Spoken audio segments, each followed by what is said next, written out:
no, so when I go to a cafe and they go, what do you want? I will talk in an American accent because I don't want to get into a conversation with you about Australia. I want to hear this right now. Okay. Yeah. Hey, what's up? What can I get you? Yeah, can I just get a oat milk latte hot, please? Sure. Grande. Just like easy vanilla. Are you from Connecticut? Still asking you where you're because from. if I go, get us a fucking latte and just like not too sweet, but like a little bit sweet, but it's got to be hot. Like don't give me an iced one. They're going to be like, oh my God, my granddad was in Melbourne in 1952 and and then I have to go, oh, cool. I mean, hold on.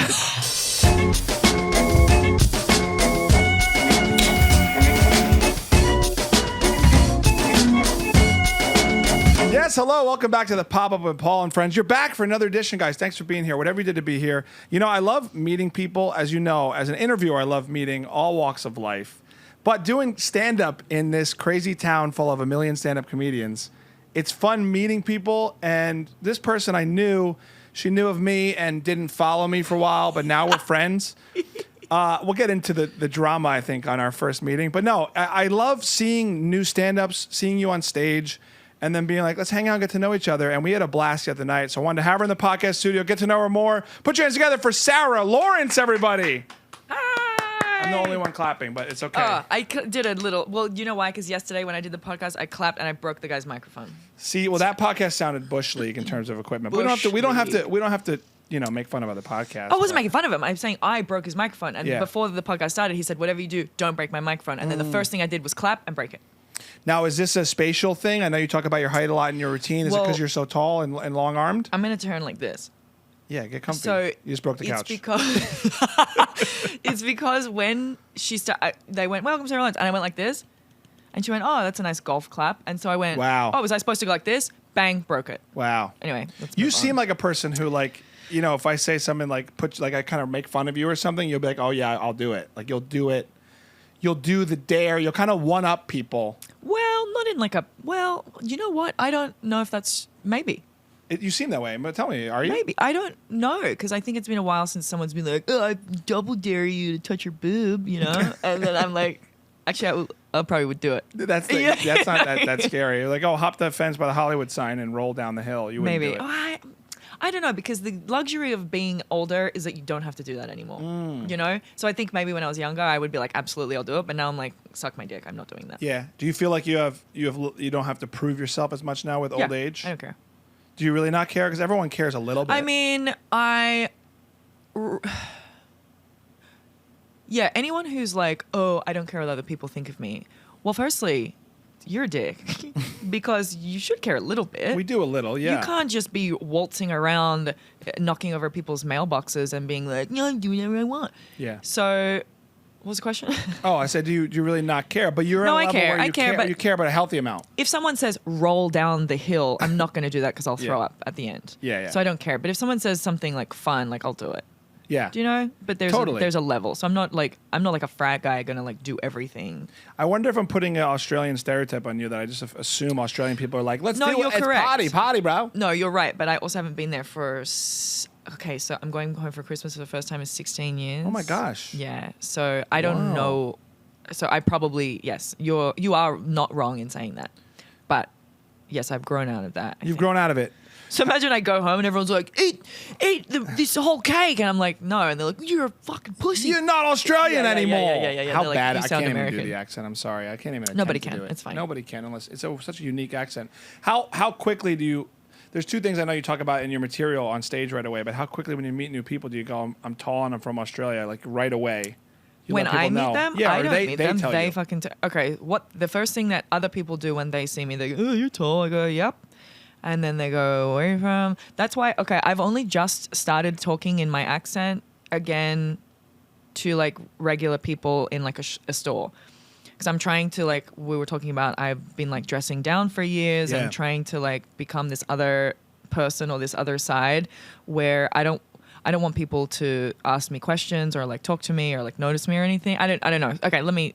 As a stand-up, you want it to be a little more like not accessible. Yeah, like. But no, so when I go to a cafe and they go, what do you want? I will talk in an American accent because I don't want to get into a conversation with you about Australia. I want to hear this right now. Okay. Yeah. Hey, what's up? What can I get you? Yeah. Can I just get a oat milk latte hot, please? Sure. Grande. Just Yeah. like easy vanilla. Are you from Not Connecticut?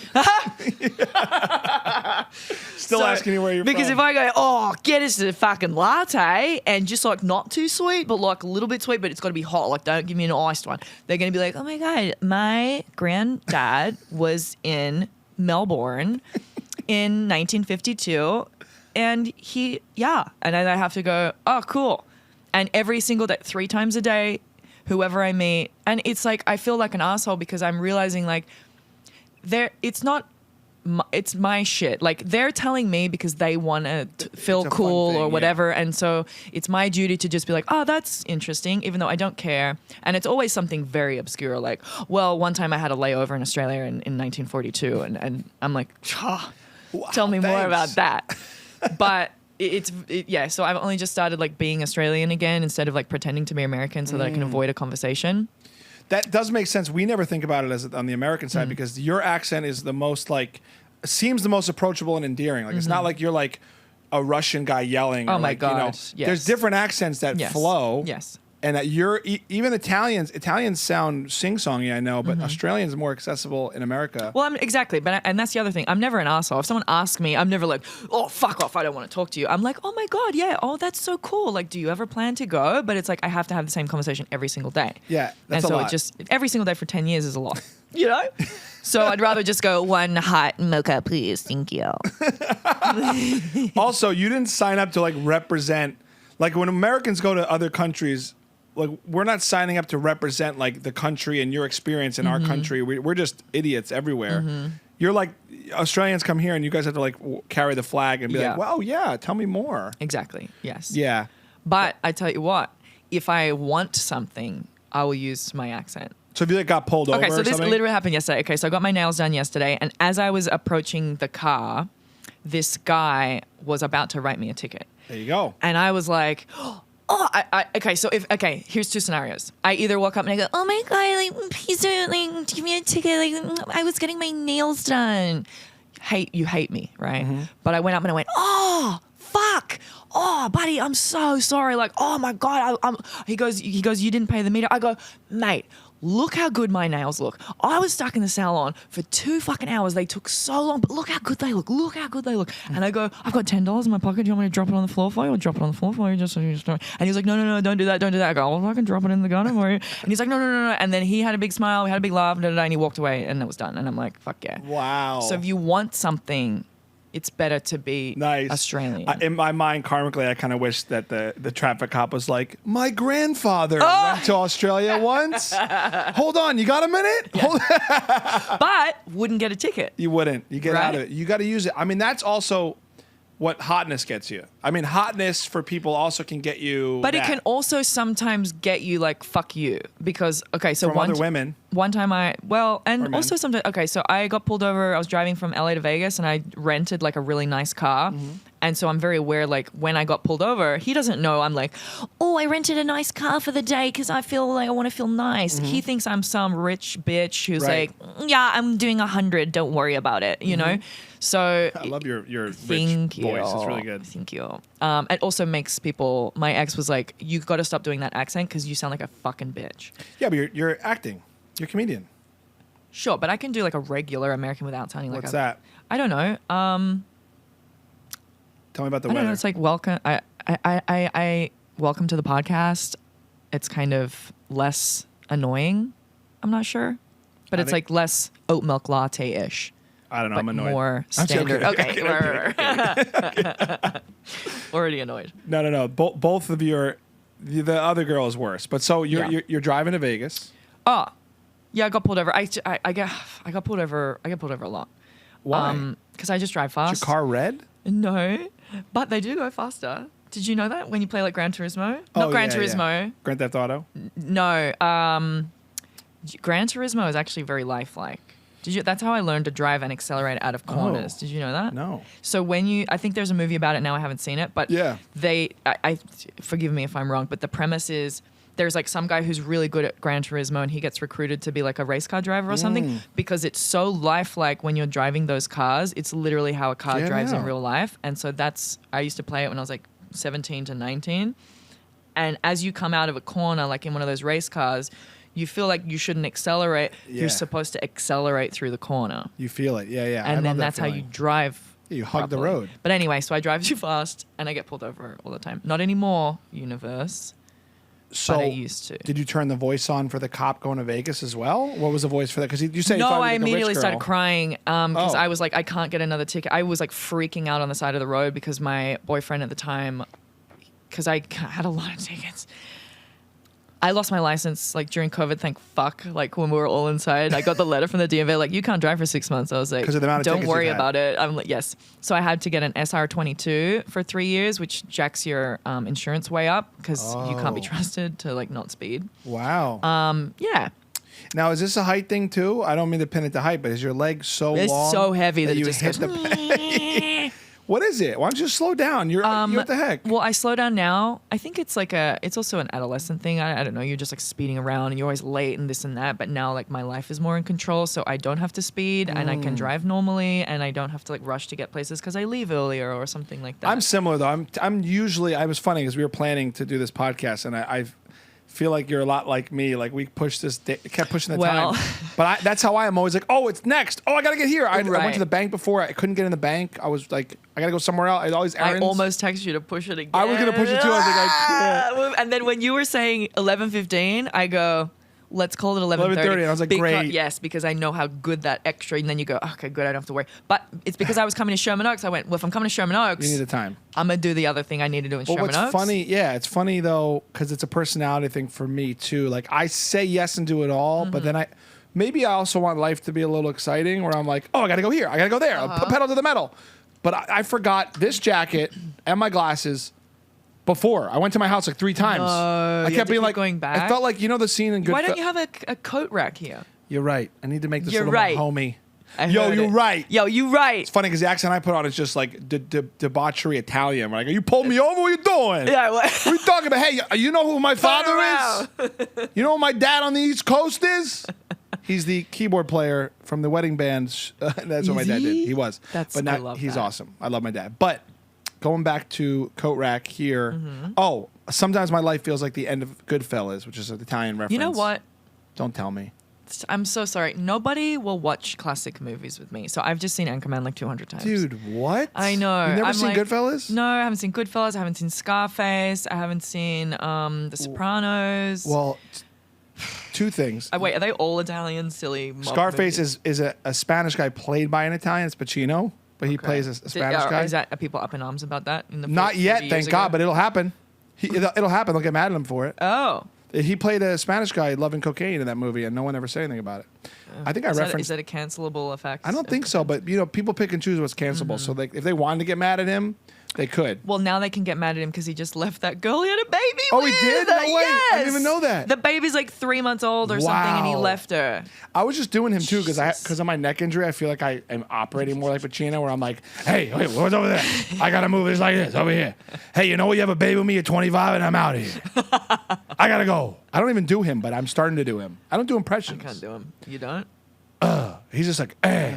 You think he even knows it was his baby? he even knows? He doesn't even know. He seems not there. He's probably like, huh? What baby? Exactly. You had a baby? Yes. I got a movie to make. Scooby-Doo 5. Ah. All right, I'm Wait, was done. he in any Scooby? I don't know. I just want to say a funny Okay, word. that was fun. Oh, I like that. You know, I'm working on it. We're comedians. We're workshopping bits. I also go in and smash him on a scalpel a little. No, I don't. Dude, that was So the end of Goodfellas. See, I see I'm professional. that interviewer. was I'm keep us actually on a track. good memory because I'm like I have no idea what's going on. I can keep us on track. This is why I have this job, even though no one. This is my own show. Job. But the thing about interviewing is I always know where we are. I'm the same way with conversations. I just over the years, like I actually am listening to you, like in Hollywood. I think Because that's you're a thing. host, though, you got to remember. So Well, I just know to listen. But it's good for relationships too. Like I'm here with you. So many people are like not here. So I try and okay. remember. So tell me what that's like because I can't even imagine. Like, what do you mean? Am I like? So you're talking to me and I'm like, what? You're here now. But No, but if I wasn't, where like? you can always see people kind of glance over. I think when people are preoccupied and not present, you kind of can see them like not listen. It's like an active not listening. And in so the then when you eyes. ask them a question, they're kind of like, Yeah, like they don't really respond with anything but like evergreen answers. So like yeah, Oh, cool. All right, instead of us going like, and then yeah, what did you say? you and I are- I was like, what? We're listening so much and so crazy. We keep going on tangents love that it. are wild. But There's going that's to be 'cause no we're information on this podcast. Yeah, It's yeah. fucking No, we're not here to enlighten anybody. We're here to entertain, I guess. I don't know what this is. We'll figure out.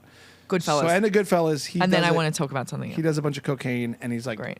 he's late to this thing, and his cousin's making sauce in his house, and a helicopter's, the FBI's following him in his convertible. So it's this amazing sequence where he's like, keep stirring the sauce. We're over here. He goes and they're packing the drugs, and it's like this wild, the way they shoot it, they zoom in, you see his eyes in the mirror. So I feel like my life sometimes when I'm not healthy with my time management feels that way. Where I'm like, the baby's over here. I got to go. I'm cooking this. Oh, I got this thing for work. I got this podcast. It's You like have nonstop. I got kids. kids. That's a part of it too. I'm going to yeah. show you something. I would like to show you my calendar. And so a lot of it is like personal. Okay, so my ex was very bad with like time management stuff. And he would have nothing to do during the day. And my days are like jam-packed from start to finish. And I would be like, hey, if you make me 5 minutes late right now, my entire day is dominoed and fucked, right? Yeah, that's how it happens. So look at my calendar. This is just like 1 week. I'm looking, but I'm also doing this because I want to. Great. This is one. Whoa! Right. So purple is a show, blue is a personal, orange is like a work thing, red is a job.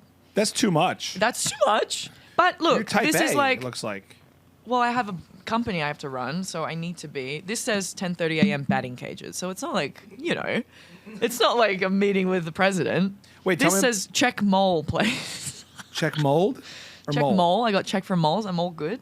Oh, Everyone, you go to check your dermatologist? moles. Yeah, because my friend just got a cancer cut out of his Yeah, chest, and he was yeah. like, everybody check. So in Australia, melanoma is very big, so we have a hole in the ozone layer. Oh, wow. So you get a lot of skin cancer, and I find everyone over here doesn't really care too much. We don't.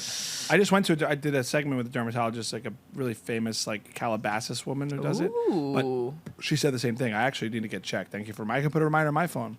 See, I put Blue. I put reminders like that all day about things like work or like errands. I mean, technology is good for that, but And then your alarm's just going off all day, but you're just like you're not even paying attention snooze to it, don't read Yeah. it. It's don't just read in the it. moment. Yes. It's just in the moment.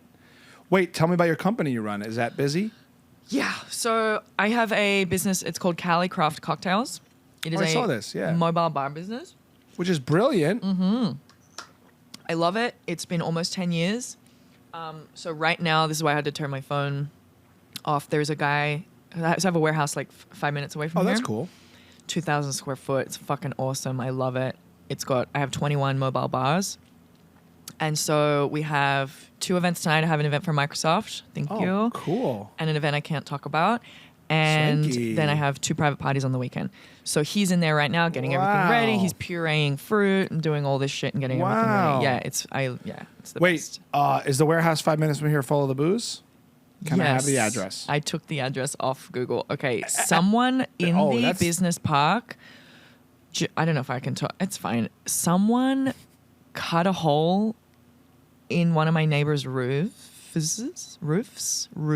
think in American it's Roofs? roofs. Roof. Cut a hole in one of my neighbor's roof, and climbed down the fire escape. Opened up the front door. Whoa. Stole everything from their safe. Wow. Knew the code to the safe. He Yeah. thinks it was an employee. Stole over, he said, 7 figures. with their- Jeez. yeah. That's a hard business you're in, though. People want alcohol, so you have to be careful with your staff. Well, wait a second. Well, then it got me going, okay, let me take inventory of what they could steal from me.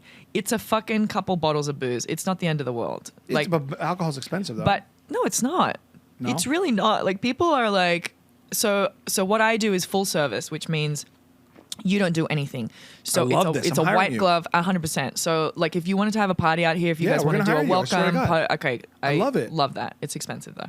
So Oh. it's $75 per person. okay. So if you have 100 people, it's $7,500. How small will you go if I hired you? It's 3,000 minimum. dollars. Not people. Baht. It's 3,000 baht. So if you can convert that into US dollars, it's probably about a couple cents. All right, cool. No, I got. How I much got, is 3,000 baht? I don't even know what bot is. I'll tell you what. It's a Balinese currency. Get with the wow, program. dude, she's so cultured with her stand-up. No, She has only 'cause Bali my- references. I can't Wow, use you have international shown references. Bali recently? Oh, you guys got a coconut out there or what? So, okay, if we do a party out here, Yeah. so if, let's say 100 people, So it's $7,500. What you get for that, you get a 6-foot bar. You get a Sick. full-on setup. It's 6 foot by 12 foot. Nice. You'll have 2 bartenders, a bar back, open bar completely for 100 people for 5 hours. Smart. Signature cocktails, beer, Dude, wine, that's amazing. sodas, juices. You have a water Wow. station. Everything's included from top to bottom. You literally don't have to do anything. What a brilliant job and service in this town with Oh like my private God. parties, and also like people will pay for the luxury of like, we got awesome bartenders, we Mm-hmm. got great drinks. I don't have to do a single thing. Well, that's also kind of why I stopped stand up for a little while, because Oh. after the pandemic, my prices have like doubled. Yeah. And I'm in a really good spot where I have the same clients That's over great. and Yeah, they over, love and you, they'll yeah. just fucking text me. Like, this guy's house I'm going to tonight, I don't work myself anymore, except for this one guy who I can't mention. But I've been to his house like 22 times. Nice. Yeah. And he just like he's just like, yeah, just come and, it's like 5-6 people. Now, did you bartend originally with this? Yes, I started when I was 24 in Nice. Melbourne. Nice. So you were able to. It's always a nice flex when business goes well and you can kind of remove yourself from the thing that It's starts. so especially good. bartending, like you're on Yeah. your feet. It's a lot, but you're probably so like fun with people. And so this is the problem, is like people will be like, oh, well, we want you to come. I'm Yeah. like, bitch, I can't do everything. And I was doing everything for almost this whole 10 Yeah. years, because I have to, you got to think about it. You're doing marketing, you're doing social Yeah. media, you're doing the invoicing, you're the face of the company, you're doing emails, you're doing 12 people's lot. jobs. Yeah, yeah. And then I'm also going to go and bartend your job and get home at 5 a.m. I can't do Yeah. that. So it was recently, a couple of years ago, maybe, that I stepped away from the bar. Got it. And that's what I was saying. I was delegating a bunch That's of stuff. great. It's so good. Now, as the boss, who people come to you for you, Mm-hmm. are you interviewing people for other yous? Do they have to be Australian? They have to be tall? You can't be me. No, there's only one me. Not to, no. But you know what I mean? Like, can't- what does it take to work for you as a bartender? Oh, to work for me. To Like, work you for have me. to have the charm. Okay, so yes, everyone's sexy. It's not my This is fault. this is It's Hollywood. just, yeah, baby. So, So you've turned down ugly I just people? got cancelled right now. Have you for turned being down ugly people sexist. though? Be honest. No. I'm saying people who work for me, I don't generally hire them based off like a faceless resume of Right. someone just going like, "Hey, I want to be a bartender." I'll check their resume. It's usually not You good. want to see muscle. No, it's only Or- referrals. Oh, that's cool. So like this guy who's worked for me for 8 years, he'll refer, hey, this guy John, he's really good. So Yeah, now he's yeah. on the team. And so it's this nice little family where everyone kind of knows each other and everyone's being referred within That's the great. house, because they know what it's like, they know what I'm like, they know what the jobs I are love like, it. they know exactly what's like required. Yeah. So it's very cool. That's good. Yes. Speaking of, I mean, we could talk after the show, but Al's a great bartender here. I don't know if you need more bartenders. He's awesome. Well, He's Australian. Does he need extra work? He maybe. We'll talk later, but Okay. I want to cut this. See, I'm Italian. Yeah, I want so to cut. I want you to hire my buddy, and then I'm gonna take the big percentage. Okay. Got it, There's my got Sebastian it. man. I'm gonna take all the money from my buddy. I'm gonna take Okay. the money. Yeah. You guys over here don't understand. We have a boss Wait, who slow takes down. the big slow cut. it down. I want to see it. Go, slow down. I get very Italian sometimes. Do Sebastian, but slow I it. can't do him. You just did it. Did I? You gotta. Yeah, he take goes up. the He goes. He's money. like, "You kidding me? You think for 1 second I didn't learn how to do that before?" Slow it. Slower? You think for one He goes up here, but the thing is, he kind of gets down here and gets kind of grovelly with it for a second. But he's growling with it for a second. I'm just over here like, are you gonna hire my friend or not? I don't really do him a lot, but I'm so inspired by his comedy. I do find that like if I'm thinking comedy ideas sometimes, Yeah. I start saying them. In And his voice. One time I got really drunk on stage because I was doing I was hosting like, it was at a club around the corner that the owner put 2 shows together. Like not the best move. What do you mean? Like I was hosting one show in the small room. He put the main room that didn't have as many tickets together and combined. It was like No. 30 comics. And I'm like, Was it start with an F? no, Okay. it was the CC. You know it. I don't care. Concerto. So I mean, I get on this lineup of 30 comics. And you know, in LA, like stage time is stage time. I want to work. But like when you're going 27th or something, like it's, what are we doing? So I just started drinking that night. I was having fun. But by the time I got on stage, I watched the tape back. First of all, I'm loose. But like half my set, I was like doing a poor man's Sebastian Maniscalco. Like, on it came purpose, out- or it just? No, I never said this Oh, to that's Sebastian. so Like it kind funny. of came out like I didn't have my wits about me. And so like I don't know what it was. Like I was like, if I wasn't getting laughs, I was slipping into a comic I really love because I was buzzed. So maybe I shouldn't be a Do bad you- Sebastian drunk. Do you generally like when you started? Did you like drink beforehand? No, I am not. I've been a public speaker like for a long time, like from emceeing and hosting. I started as a wedding, bar mitzvah DJ and MC. But you can drink there. Yeah, I know. Sorry, I know that's like really, really cool. Sorry, I just want to take a second on that. Listen, buddy, get paid. So I know your world. Like private parties was my world as well, my whole upbringing, and that's how I kind of got into show business. So I started when I was like 14 at events. I was super insecure and terrible in front of people, but I think I got my groove of like public. Like I could stand in front of a crowd and talk. The thing about stand-up I'm attracted to is I have to make them laugh now. But that's not a fear of mine. But okay, this was the same of me because they go, oh, not to blow smoke up my ass or maybe also We're yours. blowing smoke up each other's, But I think. I am better than I should be for how long I've been doing it. And it's because there's no fear of getting on stage. Yeah. There's no fear of holding the microphone. I did a fucking public speaking competition when I was like Competition? 7. Did you win? I came second, but I got for robbed. you. My mom's a speech and drama teacher, so she was like coaching me the whole time. Nice. You look so different with your glasses off. Should I lose them? No. They're a new look. I just like, when sometimes people would take their glasses off and you're like, whoa, put them back on. That's what you're saying. You don't need to put them back on. This is like when someone took the mask off in COVID. You're like, whoa, that's not the nose I imagined. Okay, wait. I was like, I feel like a fucking asshole. Are you familiar with Mortal Kombat? Yeah, of course. I met this girl and I was like, oh, she's so pretty because I can only see her eyes. And she took her mask off. I can't even say it. It's so mean. This is the forum for shaming people. She looked like Melina from Mortal Kombat with the smile mouth. Wait. We need this reference. Hold on. Keep talking. Keep talking. So Okay, and then there was also another lady who I met with the mask on. And then the next time I went there, I was expecting her to be, it was the opposite. I was expecting her to not be attractive. She took the mask off and I was like, oh my God. Pleasant surprise. Oh my gosh. Yeah. Do you want to show Hold on. it to Can me? we see this, guys? That's not good. That's a long mouth. You see it? Fuck. I feel so mean. I mean, It's what happened. She had a Anyway, big mouth. but then I had the opposite, and she took the mask off, and I went, "Oh my God, you're so pretty! I didn't realize." And then also she didn't say it back to me, and so I was like, "Oh, I'm Melina to her." oh, You know? yeah. So she went, "Oh, she's really pretty," and then I went, "Yeah." And she went, "Oh." That's funny. That's what happened that time, man. It was a scary time. That was even scarier than possibly getting it was noticing. When did you get it first? I got it like the year 2, and it was way later once we moved here. Was it December? It was like 2021. Yeah. I think so. I got it right in time for Christmas, so we didn't have to go and like hang I was out the with same. family. Well, you're avoiding your home country. We know you're going back this year, but you've been avoiding being Australian. I haven't been avoiding it, but it's just really expensive and hard to get far. to. It's far. Yes. I dare you to go home and do that voice for your whole friends and family. And Well, be they're like, going to "She think that that's what totally I sound like changed." anyway. Yeah. And this is what's going to be very annoying because now I'm in this limbo where everyone's going to be giving me so much shit. 'Cause I don't know if you've met an Australian, but all they do is give you shit. Yeah, but that's a sign. I'm the same way. I think that's why we get along. Like we were kind of making fun of each other the other night was a lot. so fun to make fun of you. I love it. It was so fun. You know, but I don't usually, to be honest with you, I don't meet comedians who can give it back and not just girl or boy, even men. It doesn't matter gender. People are not like when you make fun. It's my favorite sport in comedy. Don And Rickles is my favorite. Right. And like, you you didn't follow me on social media for a year. And then you told me to my face, like, hey, I know, I didn't follow you, and you follow me. I was like, wow, thanks. Okay. Because You already told me. You said it was a jacket, but it was something it worse. was. She said it's because I wear suit jackets. Yeah, you already told me. You said it was a jacket. Yeah, you said it was my freaking You said jacket. it was my jacket. No, you know what? Because here's what it was. Did I say at the Comedy Chateau? Maybe. I Maybe don't know that where I was saw you. Okay, because how comedy if we is. had spoken like we did the other didn't, night, we didn't. Obviously, I would have but it was just a jacket. The jacket. I don't know. It was the look. It was just not another comedian like this. Not another jacket wearing, big haired comedian. Not.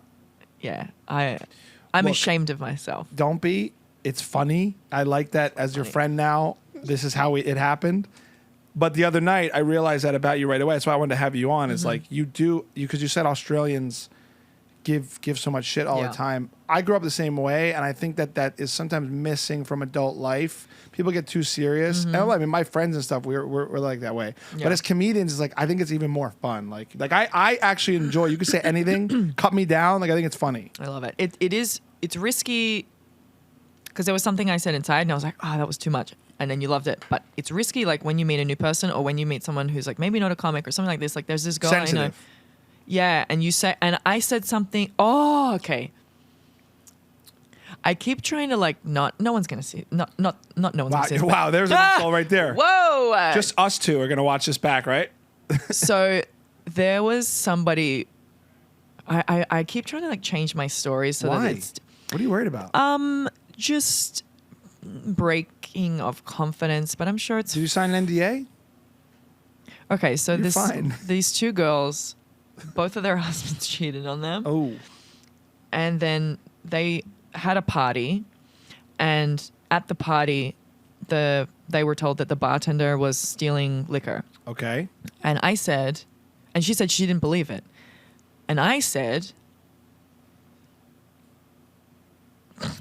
both your husbands cheated on you at the same time, and you didn't believe a bartender stole a couple bottles.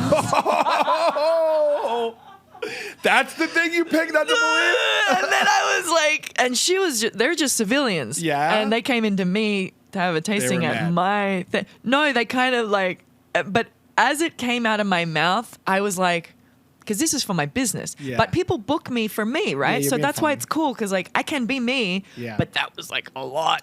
I know, but I kind of love that because you're just being funny and honest. But it's also shitty because they both got cheated on, and they're like, you know, and There was a record scratch where they were like, "Did you just say that?" well, I think they kind of. It was fun because I was sitting between them, and then we had like a little group hug and kind of like a little giggle and stuff, and so it was like fine. But I've thought about it ever since, and I was like, maybe that was. you were comfortable enough. I with them. crushed it. It's a comfort. It was a big risk. Yeah. Oh, okay, another big risk. Okay, I did like this mushroom ceremony with all these people. For work. It's for I'm in like this business personal development like intensive program thing for a year. Okay. And it was included in that. And so it's like a mushroom journey where you put a blindfold on and you just like sit in darkness and you don't talk to anyone for 4 or 5 hours. Do mushrooms? Yes. Wow. So it's not like, let's fucking see some like, you know, and sit and laugh. It's not like that at all. It's like Got very it. serious. You write down your intentions, blah, blah. Whoa. So at the end of it, this guy is like, and then you got to share. And this guy goes, you know, my granddad, and by the way, this is a bit, but not this part of it, but just disclaimer. He said something like, oh, my granddad would come into town every December and get my grandma pregnant. And he did this 11 times and she died on the 11th childbirth. Oh my And then he got cancer and died. And, you know, he was like living the American dream. And I go, well, the American dream is to get cancer and die. and in that moment, I went, we've just done this like sacred thing for Yeah, 5 he hours was, like, all together. We're all opening up. wearing white. It's like giving cult. Weird cult. And Yeah, then you were in we're a all cult. sitting around like very seriously and sincerely like sharing this thing. And then I've just fucking popped in, ruined this guy's story. And I'm like, you're an asshole. But guess what? Everybody pissed themselves laughing. Good. And I went, fuck yeah. And because you know what I saw in my mushroom journey? Keep doing stand-up. Yes. And then that was so fucking validating because I went, You did a this joke. was the perfect time. Yeah. Everybody laughed. And then this one guy goes, oh my God, I was thinking it. And then you said it. said And I was it. like, yes, because that's my job. There you Fuck go. Yeah. Yeah. Well, Yes. the problem you have, I think we all share, and as I do stand up more, I share as well. You don't. It wasn't necessarily the environment. Like you don't have a good filter on the environment. You didn't need to do a stand up joke in that moment because this guy was bearing a soul. But it It worked. But it wasn't a stand up show. I'm No. the same way though. I can't. You know, some people I'll turn it on. I'll say something like bluntly honest, and it's hilarious. But it's not like the setting. But maybe But we're not isn't that supposed to. better? Maybe we're not supposed to have a set. Maybe we're supposed to just loosen But up. but aren't you finding that the jokes are hitting more and more no matter the setting? Yes, because the more you do stand up, the more you just find the funny in everything and Yes. you make it work. And also if I hadn't have said that at that point, I'd be like, I fucking should have said that. I like that you. Yeah, I think you're kind of person that you would be mad at yourself for not saying something you think is funny. And it crushed. I can't imagine you not being able. This is kind of an insult. I can't imagine you not being able like holding in things. Yeah. If you say everything you want, I feel like. I mean, the other night you basically went up to me and roasted me for 5 minutes. I like just met you, and you're like, why? But you know, you just feel it sometimes, and you're like, "This guy gets it. He's yeah. fine. Imagine it's fine." I started crying and was like, I don't know if I want to do comedy, and you just tore me down. This girl was so mean. You know what to though? me. Everyone has insecurities. Everybody has things, but life's more fun when you can kind of poke at each other, and it's a sport. You know. Do you want to roast me? I've done some roasts. Do you do roasts on stage? Okay, so let me tell you this. I did roast battle. You did. You're Yes. good at that. Well, no. I got my jokes written for me, which is By your assistant. No, by Ryan Neeson. He's very funny. He opens for Jonathan Kite right now. Okay. He's so funny at roasting, Nice. like very dark. And there's a clip online. I took it down during Black Lives Matter because it's very racist. Because the girl... That's the only clip I'm doing from this show. It's the only clip I'm doing is what you just said. Is the 10-second Instagram clip of this episode. I took it down with Black Lives Matter. Check out the podcast. I swear to God, it's the only clip we're posting on this episode. I was kidding. That's so funny. That's fine. That's but funny. I just I got really paranoid because she's black. And so she just talked about Sarah's had so many abortions and Sarah's a cokehead and all this very she was giving me white trash stuff. And so then I was giving her slavery stuff. Oh, shit. And I won because it was really fucking funny. You were brutal, yeah. But again, I didn't write the jokes. So I went into roast battle. This is my very first battle. I did very well. But the whole point of roast battle is I was using roast battle as a notoriety in comedy to try to, and it worked. I have Jeff Frost coming up to me, great stuff. Nice. I had Don Barris was in the basement in the store watching the TV. He was like, I saw your thing. Oh my God, it was so funny. That's all awesome. that kind of stuff. Everyone was giving me pats on the back afterwards. Then I had this huge mental breakdown because I was like, I started crying at the store because I was like, I didn't write these jokes. These are not my jokes. And I started to feel like a giant fraud. Yeah. Because that's the whole point. Yeah. It's not, that would be like someone writing your stand-up material for you, And I just kind of I wasn't really in the roast battle scene, so I didn't know that it was super taboo. But yeah, I just blatantly had this guy write me 3 jokes. I don't feel as bad about that because I think I like collaborating on bits. I could. Well, it wasn't a collaboration. It was literally here are the 3 jokes. But that was also maybe how you did it. But I think you'd be good at it. You're probably good at it because you don't care your personality, your performance. That's why someone was like, no, it's okay because he couldn't have performed them the way that I did. My point. Sure, but it's still lying or fake or whatever it is anyway. So then the next battle, I went, I'm going to prove to myself. I'm just not good at writing roast jokes. I can roast you in real life, but I can't under the pressure of being I don't know. I just never comedy. Maybe. No, but it's more pressure to do it on site, right? Because for roast battle, you can write it for 3 months. Yeah. But anyway, so the second battle I did, I'm going to prove to myself, I'm going to write all these jokes myself, and I lost. So it just it just wasn't. I think you could do better if you want to. I mean, it's not like everyone's career goal in comedy to be the best roaster, but I think it's part of your personality. The more that I watch them, the more I understand the format of it. Yeah. But all the people who are in roast battle are in roast battle. Yeah, it's a whole thing. Then I just waltz in, and then they're like, "Fuck you." They weren't like "fuck you," but yeah. I mean, all those roast shows that Jeff does, the TV specials, everyone's writing for those. But that's even for him. I mean, he's the best. But yes. A lot of the other comics, they have help with the writing and stuff. People get help. But there's help. There's help and there's collaborating, and then maybe you give me one joke and you help me work on another one, and I write the third. It's not purely sliding a piece of paper across the table. Here are your 3 jokes. This girl before? Maybe? Yeah, we've been friends for years. All right, so that's also why it was so good because a lot of the time in roast battle, these are random people and they give you a fact sheet. Whereas we had known each other, we were very, very good friends, and so we were able to go really, really deep. Like I said, and I think that my first joke was Alice's mom, something about her ancestors. I was comparing her ancestors to eggs and saying they were cage free. Oh my God. Yeah, and then the other one was Alice's white mom is so racist that when she came out of the womb, the umbilical cord was wrapped around her neck. Oh God. And everyone was like, because roast battle's very disgusting too. Yeah. So the more crass, the more wow. Well, you won. I did. I wouldn't feel like a fraud. I think comedy is you could share jokes and you're still a funny comedian, so I wouldn't worry about it. Yes. But I don't know if I would do it again. Because if I did it again, I would just get Ryan to write them for me. Ryan it works. You know what it was? Okay, this is what it was. Ryan and I had devised a plan where we were like, he's so good at writing roast jokes. I go, but he wasn't at this point. This is in 2018. He wasn't as comfortable on stage yet. So I was going to perform his jokes. And then our plan was to be like, hey, Jeff, did you like that? Well, my buddy Ryan here is a very good roast writer. Get him on roast battle to write roast jokes. Yeah. That was our plan. And of course, it doesn't really work like that, but you got the notoriety, and you just started publicly mentioning his name this week. Well, he can clip this because he's very funny. Nice. There you go. Writer, yeah. You're shouting him out. That's great. I always wanted to try roast because I think I'd be good at it, but I've never written jokes to do it. I just kind of make fun of my friends and stuff, and some stand-up friends that I'm like. Once I really get to know somebody, like I love ripping on them. The way they write them, though, sorry, I cut you off. The way they write them is in a way that I don't think about. Yeah. I don't. My brain doesn't like. I'll go, oh, look at your shoes. You're gay. This is like. Oh, your dad's suicide, and you'll rhyme it with this, and then that'll be a metaphor for this other thing, and it's like very smart. clever. Yeah, Yeah. I just don't like think. Like that. It's funny because you said you're comfortable on stage. I feel the same way, and my biggest insecurity is writing jokes. Like I always want my material to be funnier because of the comfort zone. Like you're similar to me. A lot of comics wish they had the comfortability on stage. I'm the opposite. I think you are too. Like, well, what do you think is better? I think it's a mix. I think you have to have funny jokes and be likable and confident.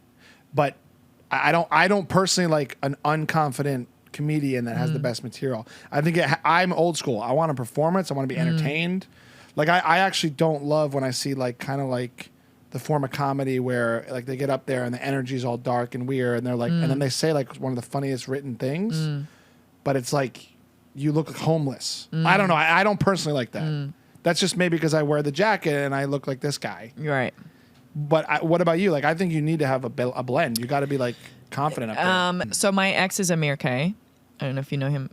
I didn't know that. Okay. I know who he is. So I had the privilege of being able to watch him for 3 years. Yeah. Every show, and he's incredible. No one is like him. And when you watch him, you go, that is like the X factor. Right. Right? Yeah. So the difference between, like, he can get up and do no material and it's fucking hilarious. Yeah, yeah. And so the difference between sitting down and writing, you can't teach that. You can teach someone a joke. You can write a joke for them or whatever. But like his performance, his delivery, his presence, stage presence is yeah. so fucking good. And I think, honestly, watching him for so long made me better too. That's great. And made me more comfortable on stage.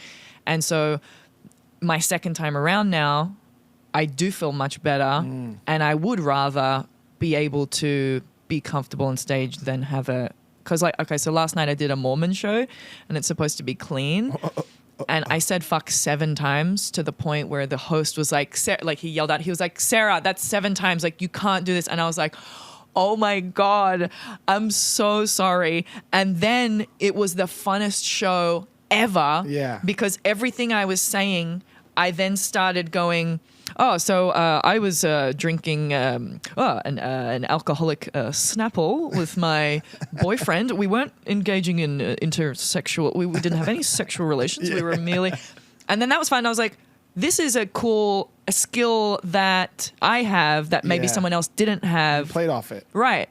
And it's just that comfortability of being on stage. Totally. I think that's probably preferable if we're going to say one or the other. It's a type of comedy, though. I mean, there's some of the greats that are great joke writers that get up there and just nail you with relatable material.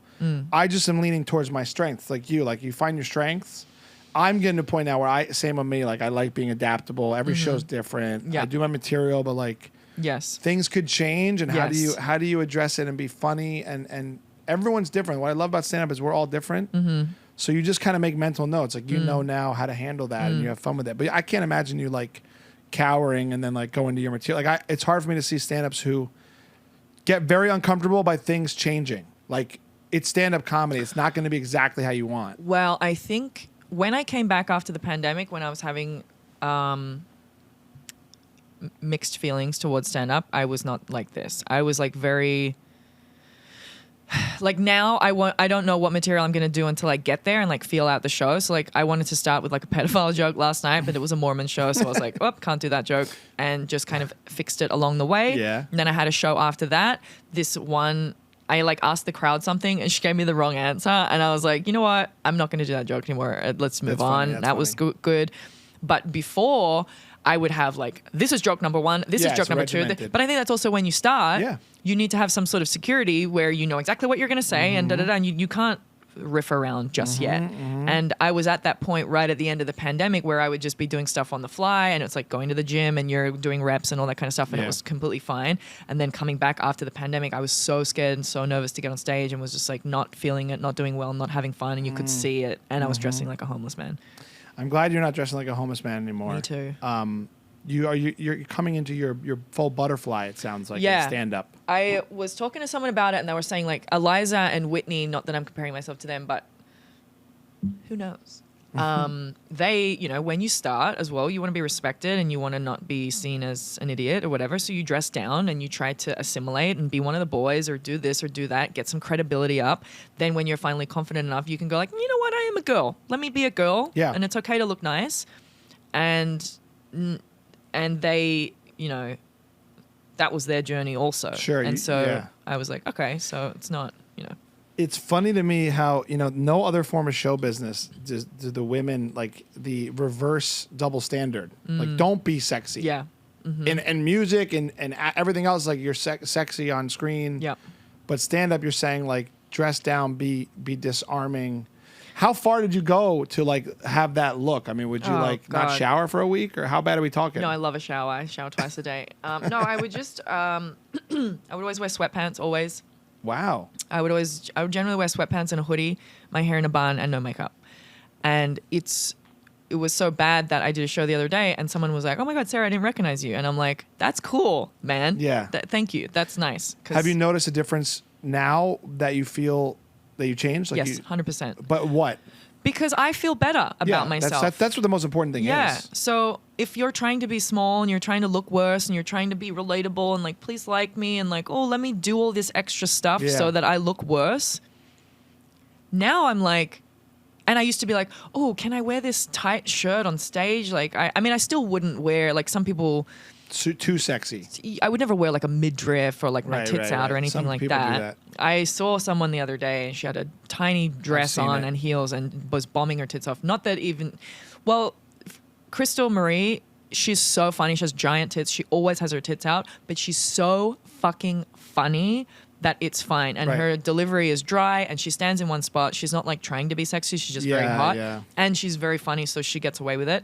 But this other girl was like not very experienced, and you could tell, and her voice was wavering, and it was like a very scripted monologue thing, and she was dressed like that, and so everything just wasn't working, and she was bombing.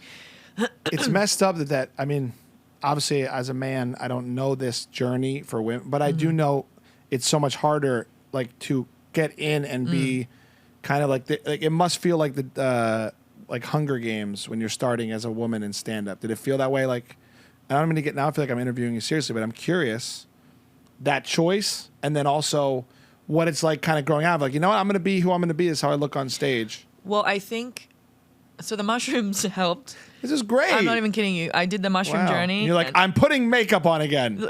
yes. Wow. Yeah. So I literally did the mushroom journey, and it changed my entire life because I was in this very like shitty place, still like trying to dress down. Da da da. I do this journey. It shows me like you should be doing stand up.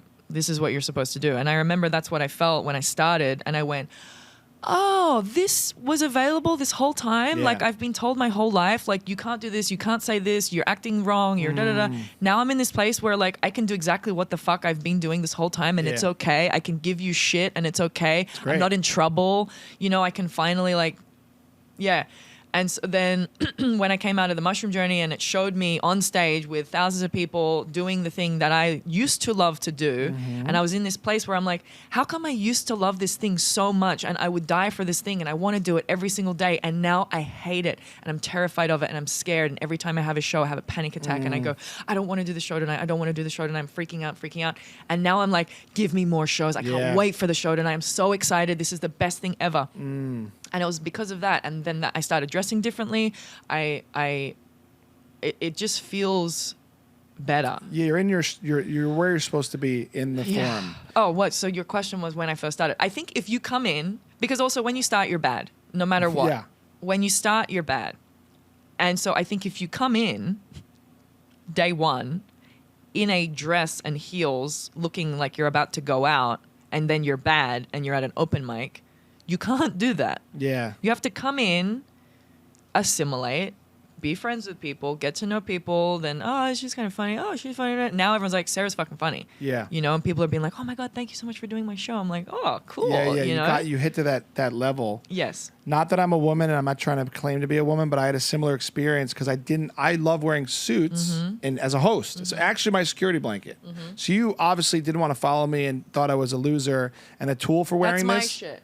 But I know, and I told you the other night I would never not wear it because of what you said. I think Imagine I said he that. just started wearing a sarong. Imagine, I was thinking today when doing the podcast, like, if I dressed down and you'd like win in my mind if I dressed down because you made fun of my jacket so much the other night. What if I came in sweats and you came in we just both came in sweats? Sweats. And I'd be like, well, Yeah, I we thought both this what dressed down. No, I'm not. I'm at a point too. It's like a people please thing. Like, yeah, you can hate my jacket. It's not going to change how I dress on Right. stage or when I do But this. you look good, by the way. I don't. Don't publicly. No. Don't give me this.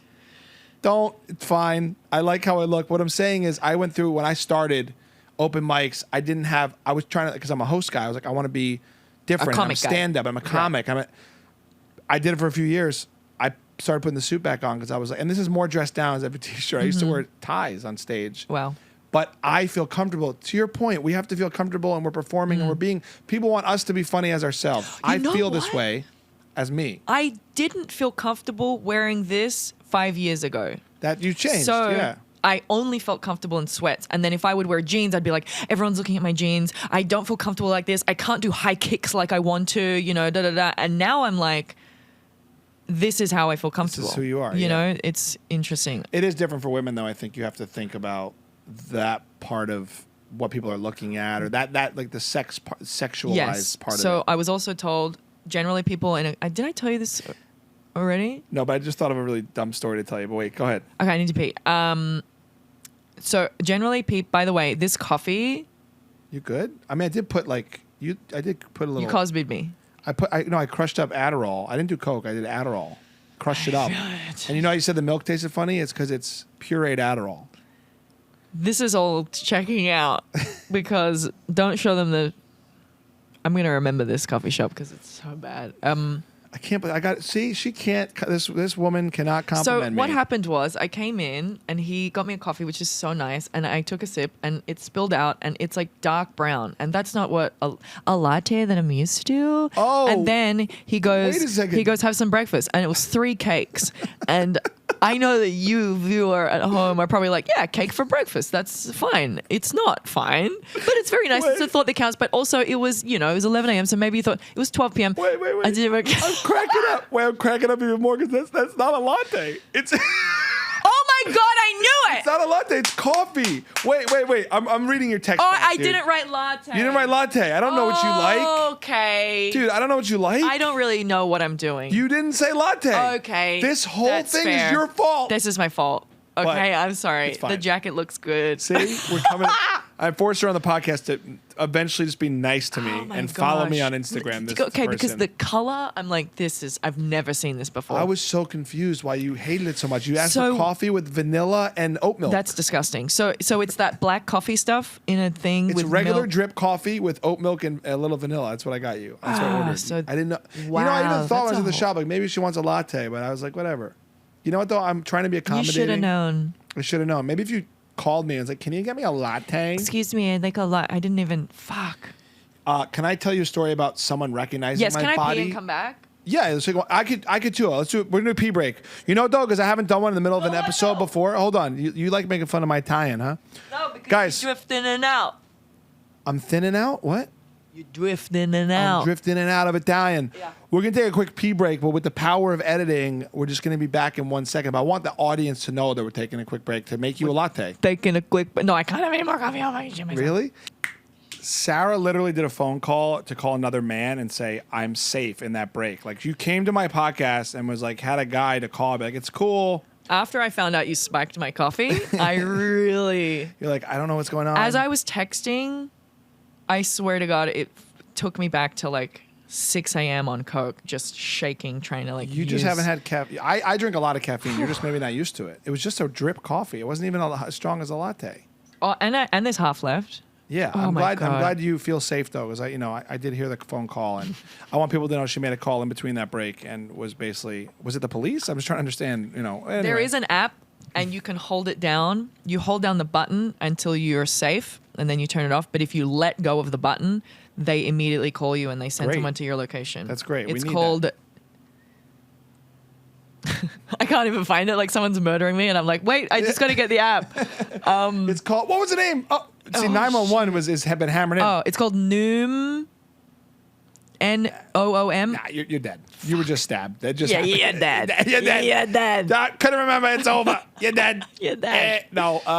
It's actually really great that they have that, and more women should know that. And we need marketing like 911 for that. That should be as common as 911. Yeah. What did you get in trouble with 911? Well, if you can't get to the 911, It's literally like, let's say you're talking to a crazy guy and you just pull your phone out and you can just hold your phone. And I've actually accidentally done it before. Yeah. And then they literally call me. They're like, where are you? Are you okay? What's the code? And if you don't tell them the code, they're like, wow. yeah, they're very good. There is an emergency call on the iPhone, I think, too, but I don't remember what it is. But that's just a call. This is literally the app will tell them That's your cool. location and call the police. Can I These actually guys- tell people because this needs to be known. You're doing it now? She's Yeah, doing it right now. I just want to let you know. She thinks I roofied It's her called coffee. Noonlight. Noon Light. Noonlight.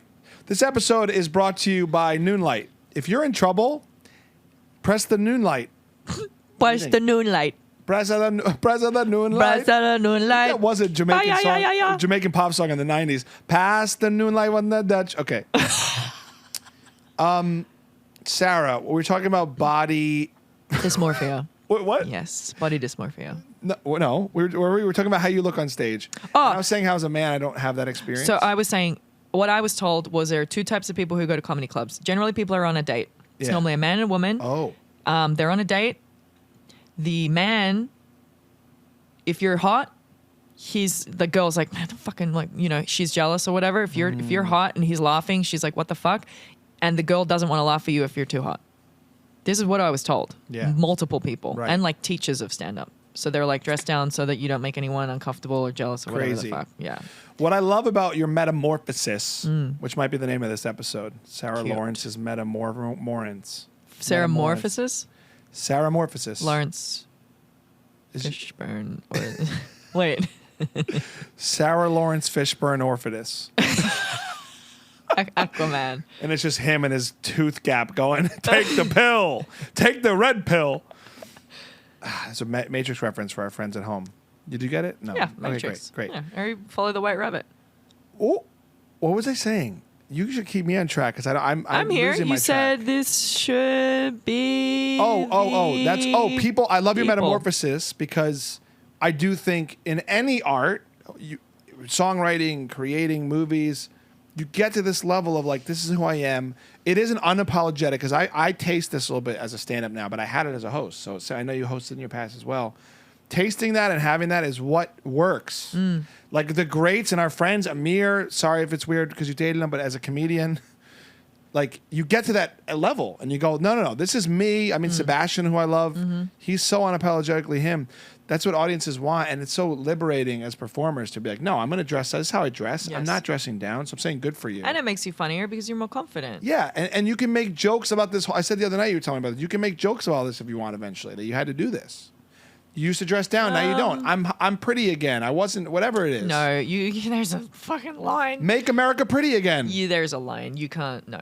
Yeah, you can. There's you a make jokes. line. Why no, not? No. There's a line between not dressing like a homeless man and going, I'm pretty. No, but you know what I mean. You could say I used to think I had to dress. You could. But talk okay, about tell me it. what's funny about that. I don't That's know. not We can funny. find the funny. I'm saying because it's your experience, you now can get to a level where you can poke fun at the fact that that was your experience, and now you don't care. I think it's interesting. Yeah, that's interesting and funny. We can find the funny. I would like you to find the funny in that because it's not. Because you got to be careful. Maybe can't- you go in your regular life and you dress down. Like you don't want people to know, like you do with the accent. Maybe there's a way where like homeless people think you're one of them. I don't know. Just saying. There's something there. Interesting. There's ways to take it. The other thing I want to tell you is I thought I never had to think about what people were looking at on stage for me, but I just remembered the one time I did the main room at the Comedy Store, I hosted, and I wonder if I was in. I mean, I don't know. My anatomy is my anatomy. I got in a little bit better shape since this time, but towards the end of the show, a guy yelled out from across the room, "Why are you so thick?" What? And I was like, Was he gay? I guess I felt violated. I was like, what is he? I guess like my butt from the side. And I was like, I literally was so think about this. For one moment, I felt like a woman. For 1 second, I felt like a woman on stage. What would make somebody yell that out? I don't know. That is but I'm saying it crazy. felt objectified, So I'm saying as a straight white male, I totally get your experience completely now. The whole thing. You know what used to happen in the early 2000s? I don't know if it happens anymore, but like when people just used to grab you when you were out. That's messed up. Yeah, and I was thinking about it, and I'm like, because I have this weird fear that like people are gonna like grab my tits on the street. Why are you laughing? I don't know why. I shouldn't be laughing. Okay, so because it does happen. That's messed up. Yesterday, when I was at the nail place not getting a ticket, when I was paying the meter at the start, there was a guy walking behind me. That's scary. And I was like, he's gonna grab my ass. Yeah. And I'm like, no, he's not. It's fine. And I'm just paying the meter. And normally I would like put my hand there or I would turn on the side just to like make sure it doesn't happen. But I was like, it's going to be fine. It's going to be fine. I turned my back to him. I put the card in. He didn't grab my ass, but it made me remember like every time I went to a bar or a club back in the day when I was 21, people would just grab your ass, grab your tits as you're walking through the crowd. I ended up like punching a guy in a club because it would happen constantly. 5 times a night. Wow. And then actually this is quite funny. This guy did it and he was a little tiny man. And I turned around and I go, what the fuck are you doing? Why would you do that? That's fucked up. And he goes, oh my God, you're really tall. And I go, do you ever think maybe you're just really fucking short? And I yelled it in his face. I was so mad because it had happened so much. That's messed up. Isn't that messed up? And I don't know if that was does that happen? Like, I think it happens. I know people who even in LA have like just been like groped and the guy runs away. So it's totally like a messed up thing that happens still. But I do think our times maybe are like douchey men are more afraid now. Right. Also, maybe when you're 21, you have more guts to do that. I'm a man who's never done that. I don't know. I just think that's just like, who does that? Is a guy who doesn't get women and thinks it's okay to like violate. This was also when people were telling you to smile. Like I'd be like waiting at the bathroom for a friend and she's inside and I'm outside and then guys would come up and be like, oh, you should smile. I'm like, I'm literally standing here by myself. You want me to just... Yeah. That would be crazy. Well, it's tying to your whole stand-up journey. That's why I was talking. I mean, I'm not like trying to break down.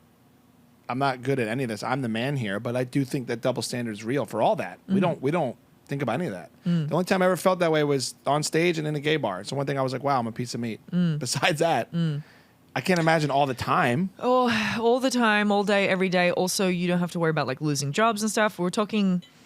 I was at this event the other day and it was all these people in the film industry in a particular part and they were all talking about how they had to sleep with people or they had to say they didn't sleep with people or they had to let them do this or they couldn't speak up about that because if they did, they'd get fired. And there's so many articles and stuff that come out all the time, which is like, this guy was like, it happened with Harvey Weinstein. Like I couldn't speak up because or else I would get fired. Yeah. Like, oh, hey, this guy raped me last night at the bar, but like I can't come and then I have to come to work every day and look him in the eye and pretend everything's okay because if I speak up, I'll lose my job. That's crazy. Which is power wild. Dynamic. Well, I think it's changed a little. I mean, still people are abusive, but I think society's now like, hey, can't act that way. You're going to lose a job now. Like it's shifted a little bit. Are you a bit jaded to? I mean, you ran your business for so long in this town. Are you a bit jaded about it all? Because I am. I've been in this business for a bit. Like the kind of ins and outs of like someone telling you to smile or just be happy or do this or oh you should be like that. Like I'm not really moldable anymore. When I was young in show business, I'd be like, oh, I think this person wants me to be like this, so maybe I should be that way and do this thing. I feel like I'm harder and you can't mold me anymore. I'm just going to be me. But if you're getting hired, you are being hired for you. You're not going to be hired for you, but smile more. I'm not going to be hired for me, but swear less. I'm hired. Well, maybe that. But you're a butterfly now, so you're at the level where you know who you are. Maybe.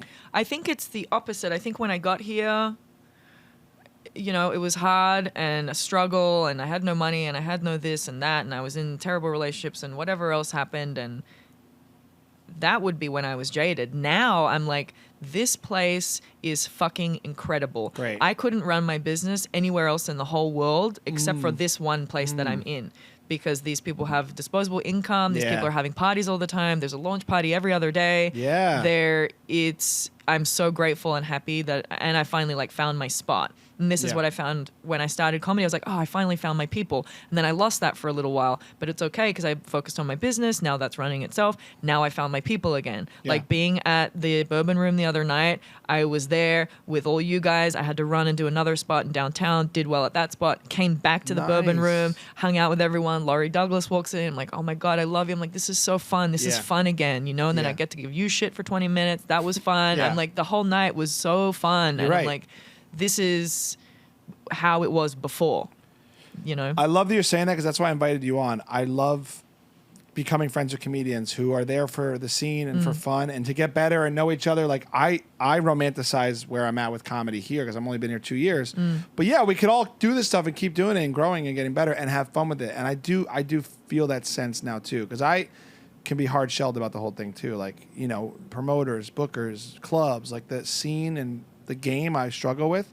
But there's great people doing stuff. It's like fun. I had a blast the other night. But you can use that to your advantage. Like it's maybe because you've only been here for 2 years, so you're not in there yet. Maybe. Yeah, no. So like I was in there before, and it's taken me a little while to get back in because I was away for so long. But now I feel like I'm back in, and it's good. And like someone just messaged me randomly on Instagram last night. Hey, can you come do a spot Nice, tonight? We nice. ran out. Same with Keita the other night. Can you come do this spot? great, Someone it's just great. pulled out. Actually, the last 3 shows I've done, the Roosevelt.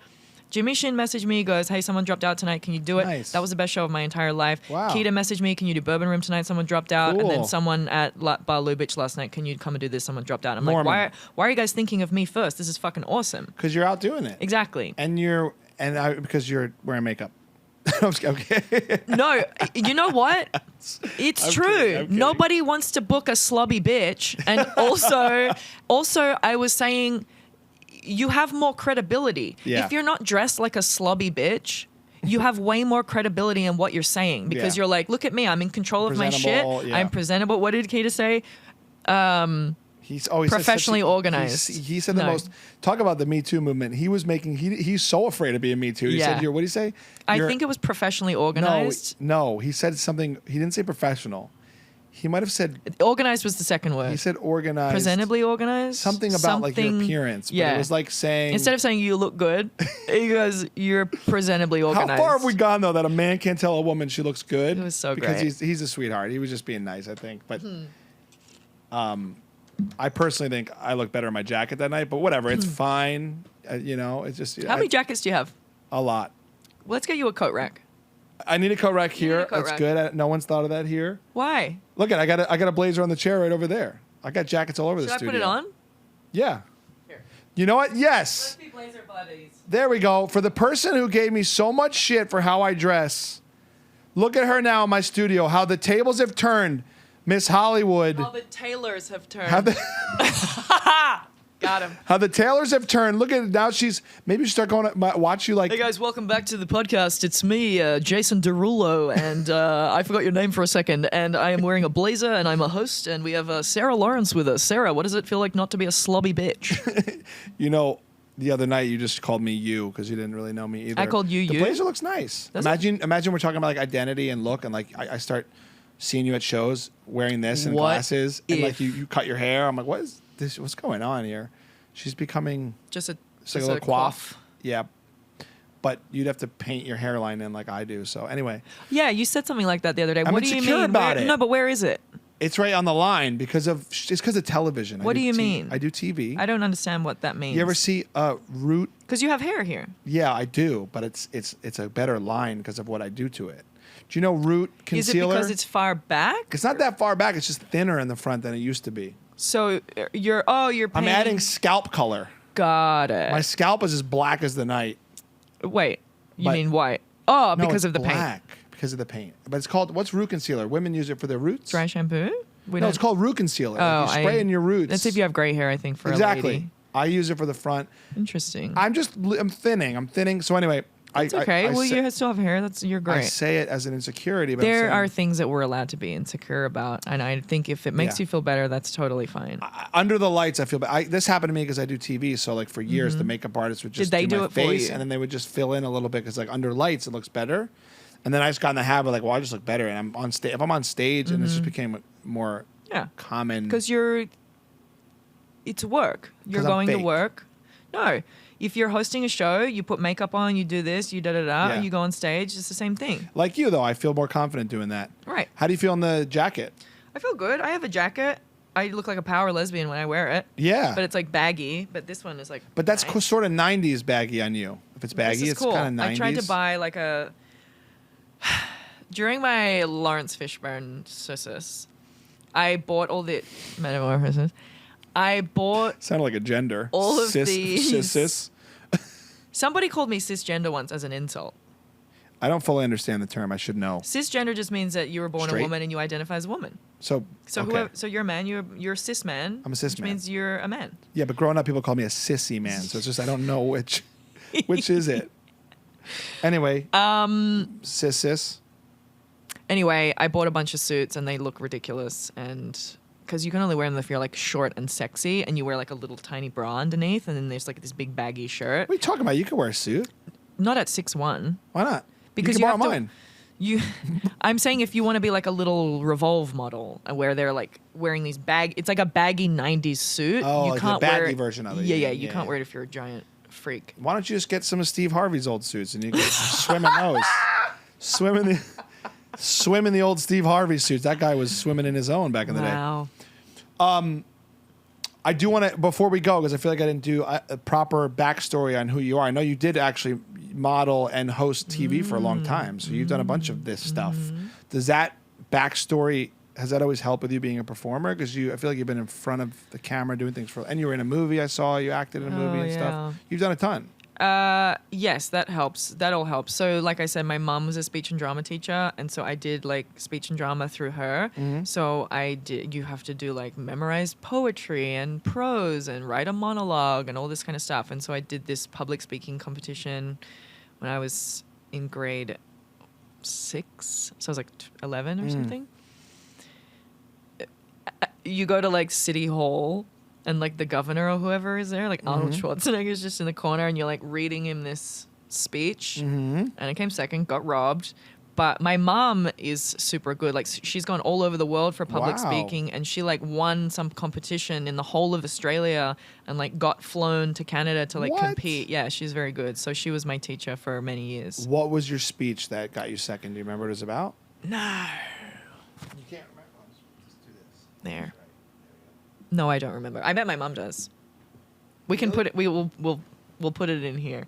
I did similar things. I did a poem on Broadway. I won a poetry contest and performed my poem on Broadway in New York when I was in like What? elementary school. Yeah. In front of a whole Broadway thing? theater, yeah. Little boy on stage. Yep. And I was like, the caterpillar Oh went my to the. I actually don't know God. how old I was. I might have been like 6th grade. I was a little bit older. But similarly, speech, like it's in our DNA a little bit, which is now doing stand up, we can use that, right? But people will like you up there, but it doesn't necessarily mean you're going to make them laugh. That's what I learned the past few years.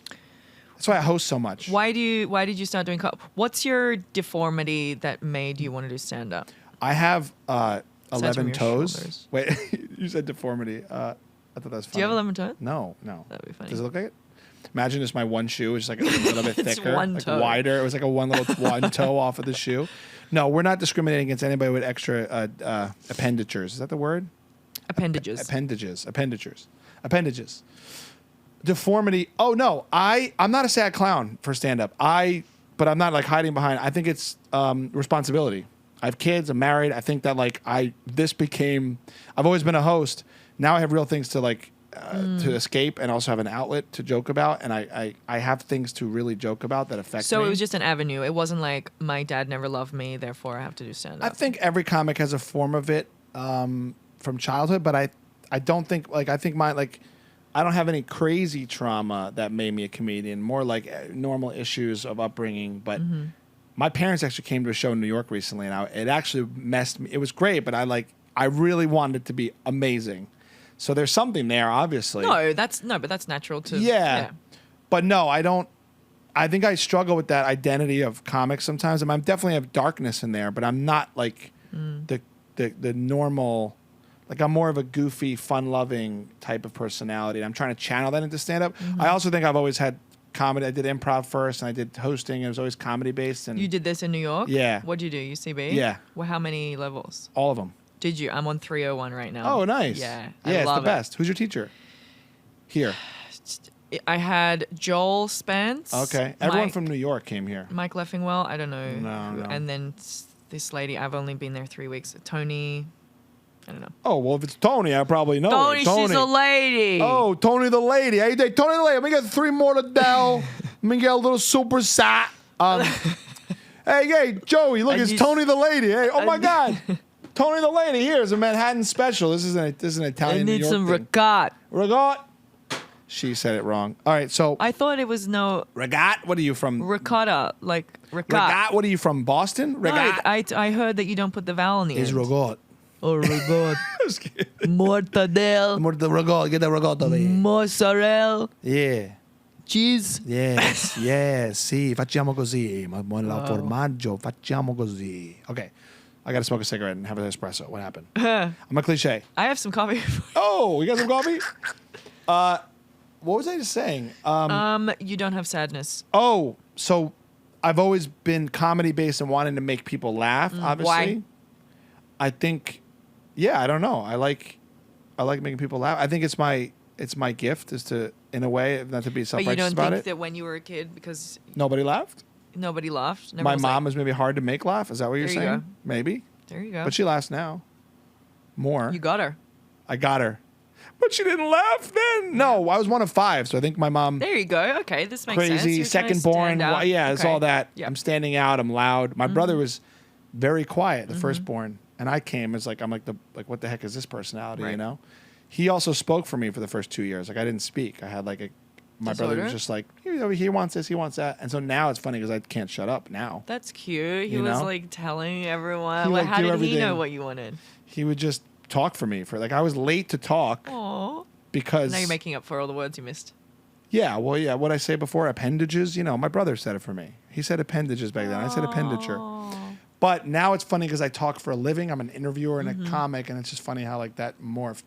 But I'm trying to be very honest and vulnerable with you about it. I'm not at the level of super darkness, but I think as I've gotten older and gone through real life stuff, grief and relationship and real loss and that type of stuff, it has made me turn to comedy more in a healthy way that I think my material is more real and I'm having more fun with it. Whereas in my 20s, I didn't have that depth to joke about. I've done therapy. I've done 12 steps. I've done a Right. bunch of things that now I'm more understanding of my experience so I could write about it. Yes. Didn't have that 10 years ago. Yeah, I think that's also the benefit of starting later and having the background of being a host and stuff is because you're I'm an adult. I have things to say. I've been through some things. I know how to articulate myself. I'm not just like a 24-year-old going, I got fucking blackout drunk last exactly. night. Yeah. I've always, I kind of regret that I didn't start sooner, but I think now's the time where I really have things to say. And even the other night was a storyteller show. It was the first time I just told a story, and I realized I got to do that more because I can, as a host, you can really bring people in and tell a story. Just how funny is it? What about you though? Is there another? Because you're a bright person, but tell me all the skeletons now on the podcast. So I was I had a friend and we were talking one night about why we started or how comedy, whatever. And I was like, oh, I'm just a naturally funny person. And he's like, no, you're fucked up. He's like, every comic is fucked up because there's a reason you have to get on stage and you have to do this and you have to make people like you and you whatever. And I was like, no, I don't think so. I'm just funny. I was born funny. He's like, no. And then I started therapy and a few years later I called him back and I was like, oh yeah, you were There's right. something there, yeah. Well, it was I was incredibly ugly and disgusting as a child, and I had braces and acne and was just so gross. And so there's 0 photos that exist of me before 2007. Because your parents refused to document your ugliness? No, or I because would never get in a photo. You were insecure about how you looked. Yeah, of course. Yeah. Everyone goes through that phase though. No, I got acne when I was 11 A little early. for 10 years. Okay, that's Never went tough. away until I took hardcore medicine. Which one? Accutane, best thing ever. Which is bad for mental though, right? That one. I remember I had it too. I went on it I've been on it 3 times. It's the best thing ever. It gave me blurred vision. Fun. Who cares? Who cares? YOLO. blurred vision, dizziness, dry face, whatever. Who cares? It's 6 months, change your life. Great, do it. good. Absolutely do it. I reached out to them because I was like, can I be a spokesperson for you? I believe in it so much because I tried everything and it was That's horrible, great. horrible. That is a very tough thing to go through at that age. I mean, I had it too. Maybe not at the same level, but I had it too. It's Never hard. went away. It was all over my chest, Wow. all over my back. I had to wear like long sleeves because I couldn't wear any of my Yeah. sleeves. Can you take my jacket off? I'm kidding. That's so that's horrible. I imagine I like get it all. Imagine like, gross. I'm kidding. Keep sharing. Yeah, and so that's why I have a good personality because I had to have because I was disgusting. Interesting. And my dad, we weren't very close. Okay. And and I thought that didn't affect me, but of course it does. Yeah. Yeah. And so, and try to make this funny because I try to do this on stage. When I was 11, my teacher told me nobody likes me. That's messed up. And I only just remembered it a little while ago. And I was like, oh my God, you bitch. That's why I do this. Because this is why also I kind of stopped after the pandemic because I was like, this is sad. Yeah. I'm like, this is so sad and embarrassing for me to get on stage every night and to be like, do you guys think this is funny? Yeah. Like, will you clap for me? Like, it's embarrassing. And I'm like, I have evolved past that. I no longer need the validation of these people because I now know what my problem is, whatever, But now it's gone beyond that. It's like, well, I'm a performer. Fuck you. It's fun. And also I do like the validation. So suck my dick, whatever.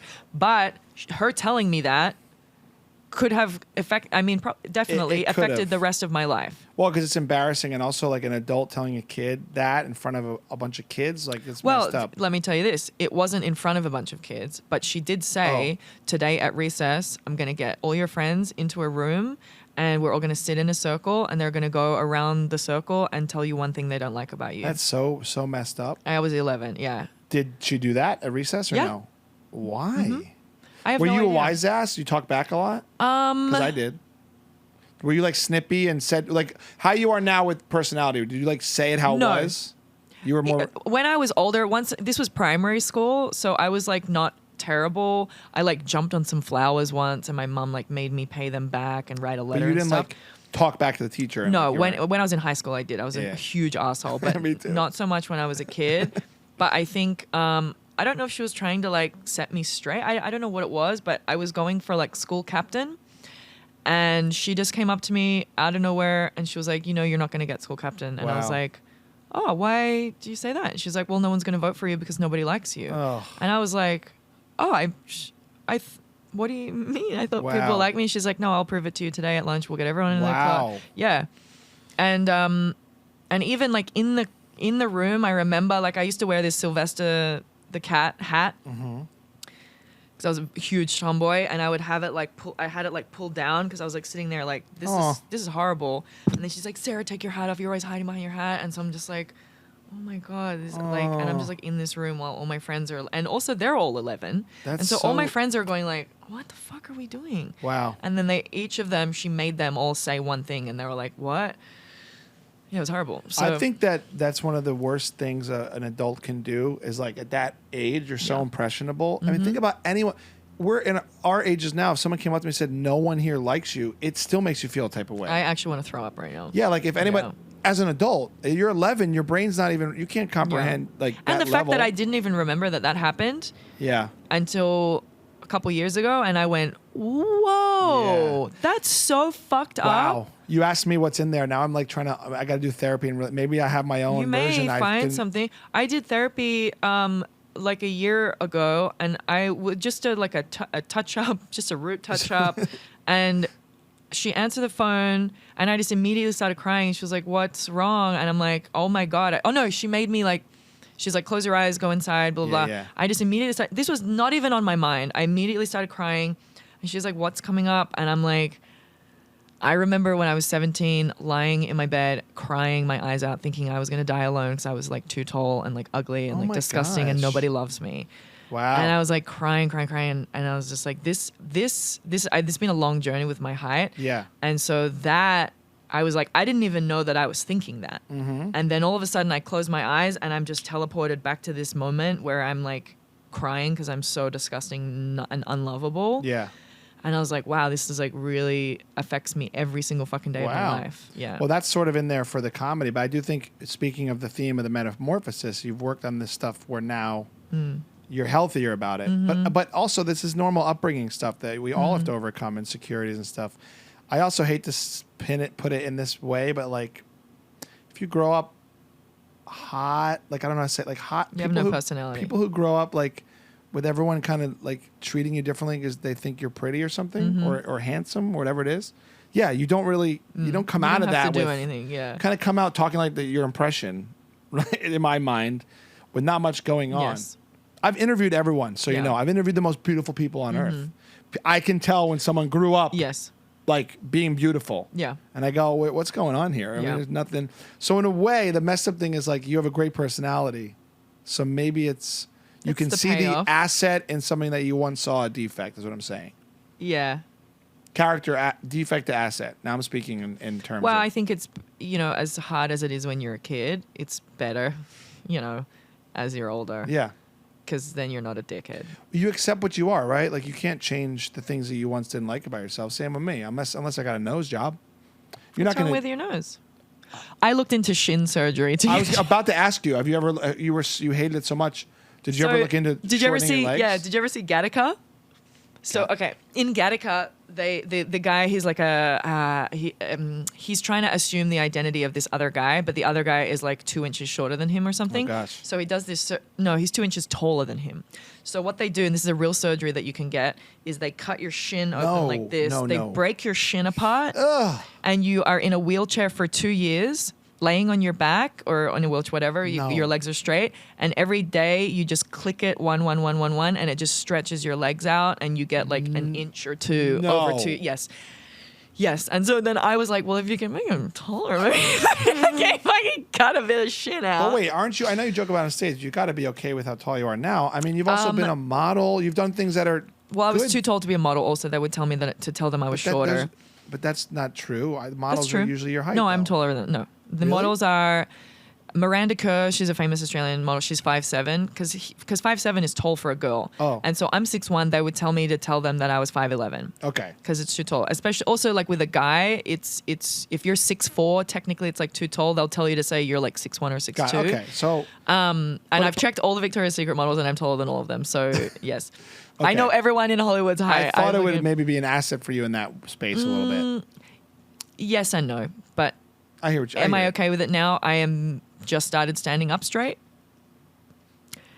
So I'm not, it's hard because I don't want to keep saying I wish I was shorter because it's so sad and it's so like, it's not good for your mental health for me to be going throughout my whole life saying I fucking hate being this tall, but I do. So I'm trying to be like, and also it's the same thing with the American accent. People come up to me every day and say, wow, you're tall. Oh my God, you're so tall. I would love to be that tall. I'd love to be that tall. And I've been arguing with them this whole time saying, no, you don't want to be this tall. It fucking sucks. Let me tell you these 10 reasons why it sucks. Yeah. Let me tell you why it's better to be your height. Yeah. But instead of doing that, I've just got to go, oh, thank you so much. Yes. Bye, I have to go. But I love in your comedy, I think comedy is the ultimate ticket for you because you're able to use something that you didn't love about yourself. And in a way, you're going to celebrate it over time. Well, this is also what the mushrooms taught me. See? It's like if I wasn't this tall, what would I talk about? Right. Or that's my USP, my unique selling point. It is actually. You know what? Yeah. Oh, who's that funny, tall, blonde comedian? Exactly. Yeah. Oh, Sarah. Like, there's no other comic like you. Right. Exactly. So yes. I got to compete with Jeremy Piven over here. You look like you and talk about the stuff. Yeah. Do you know what I mean? Yeah. So I think the more, and this is just own inner work that I think I've discovered is like everything you think is a defect can be an asset if you're healthy about it. Yeah. So keep living your life as a butterfly. Keep going. Thank you. Keep Also, that if you think, whatever you think is true. Yeah, exactly. So if I was talking to someone the other day and I'm like, because people also would come up to me and say, oh, I used to hate you because of your jacket. They would say, oh, I used to hate you because of how tall you are. And people are automatically intimidated by me because I'm too tall and this and that. And so that's why I was trying to be shorter. My boyfriend when I was 21 called me Timmy. I'm laughing at all your really serious lines. So like I have been told, hey, don't look like that. Yeah, because that's people so hate you terrible. automatically. And this girl, even we became friends, she said she like saw me on, we were like playing extras on some movie thing like years and years ago. Yeah. And she said she saw me across the room and she goes, I hated you when I first saw you. For no reason.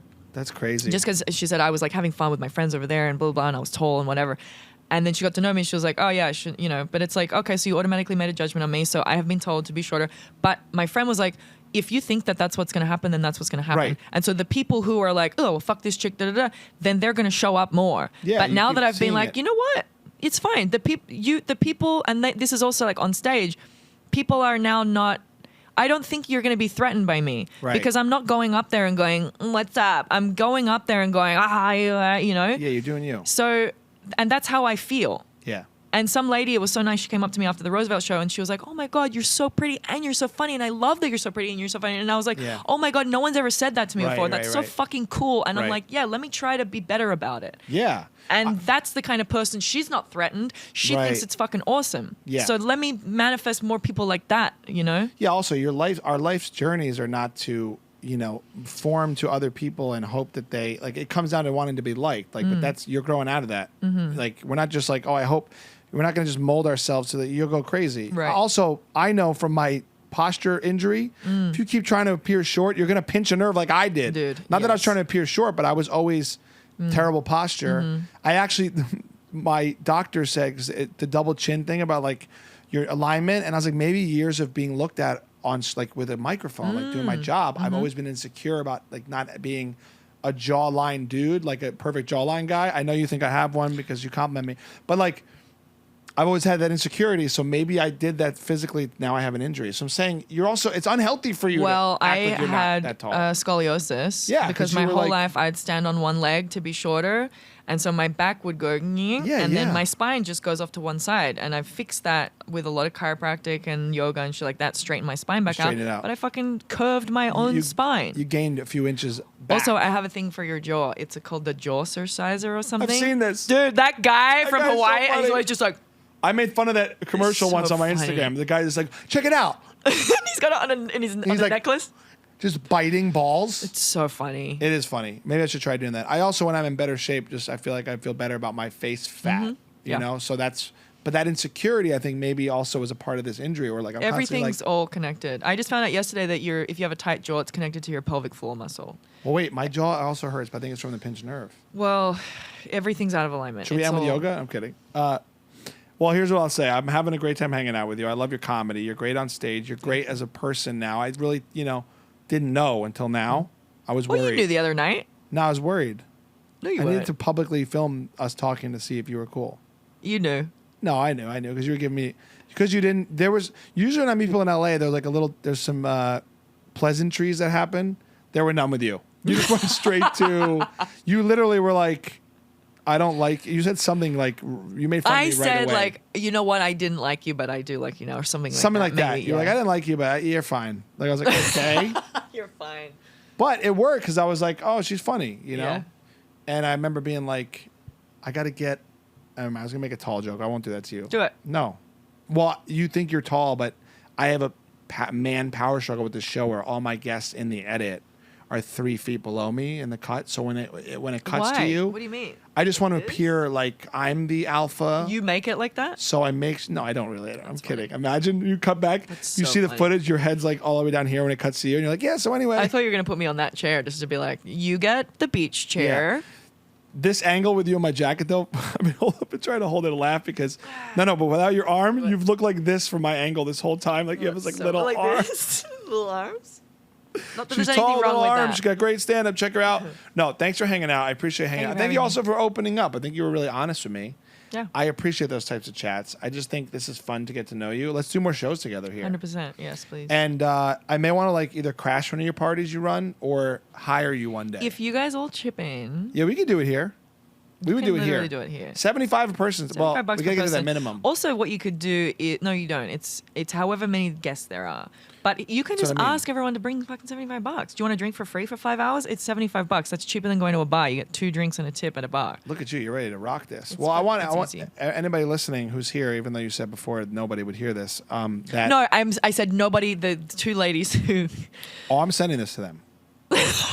I'm actually clipping. So hold on. Before we end the episode, let's get your clip because I like talking about the clips, right? We already did the racist I took clip. this down for Black Lives Matter and then the story of the two women who got divorced together. And I'm going to tag them.